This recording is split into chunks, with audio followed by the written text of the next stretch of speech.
இந்த வருஷத்தில் music album என்னோட ரிலீஸ் பண்ணோம் அப்படின்னு. அப்புறம் எனக்கு வந்து டான்ஸ் நிறைய பண்ணணும், டான்ஸ் கற்றுக்கணும்னு ஆசை.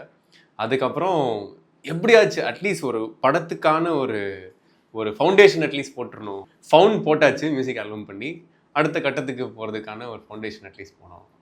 இது வந்து ஃபஸ்ட்டு ஒரு பைலட் ஃபிலிம் பண்ணோம். சீரியல் பண்ணுறதுக்கு முன்னாடி பைலட் ஃபிலிம் பண்ணிவிட்டு அதை பிச் பண்ணி டைரக்ஷன்லேயும் இறங்கி ஆக்டிங்லேயும் இறங்கிடலாம் அப்படின்னு சொல்லி டிசைட் பண்ணி நான் ஃபஸ்ட்டு சீரியலில் பண்ண சேவிங்ஸ் எல்லாம் எடுத்து என் பழைய காரையும் விற்று அந்த பைலட் ஃபிலிம் எடுத்தோம். கிட்டத்தட்ட ஒரு 4 lakhs செலவு பண்ணி அதை எடுத்தோம். சூப்பராக இருந்துச்சுன்னு சொன்னாங்க. அதுக்கப்புறம் இதை வந்து நம்ம ஃபிலிமாக கன்வெர்ட் பண்ணலான்னு சொன்னாங்க. அதை வந்து பார்த்துட்டு வேறு யாரும் எடுத்துட்டாங்க. நாங்கள் எங்களுக்கு சொல்லாமல் இந்த ரைட்ஸ் கூட ஒன்றுமே நம்ம ரெஜிஸ்டர் பண்ணல அந்த டைமில். பைலட் ஃபிலிம் தானே, அது பார்த்துட்டு அதே மாதிரி ஷார்ட் பை ஷார்ட் காப்பி பண்ணி எடுத்துட்டாங்க, தெலுங்குல எடுத்துட்டாங்க. ஸோ அது என்ன படம்னு சொல்ல விரும்பல. ஸோ நம்ம பைலட் ஃபிலிம் நம்ம ரிலீஸ் பண்ணும்போது அப்போது அவங்களுக்கு தெரியும், 2018 நம்ம பண்ணது. ஸோ அதுக்கப்புறம் டிசைட் பண்ணோம், அடுத்து நம்ம பண்ணணும்னா ரிலீஸ் பண்ணிடணும். ஸோ அந்த மாதிரி பண்ணுறப்ப என்ன பண்ணலாம், ஷார்ட் ஃபிலிமெல்லாம் நிறைய பண்ணியாச்சு.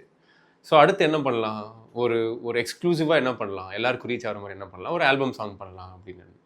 ஸோ ஆல்பம் சாங் பண்ணுறதுக்கான டிசைட் பண்ணி அதுக்கான ஒரு ஸ்டோரி ஃபிக்ஸ் பண்ணோம். அது நான் வந்து ஒரு ஸ்கெலிட்டன் ஸ்டோரி நானே ஃபிக்ஸ் பண்ணேன்.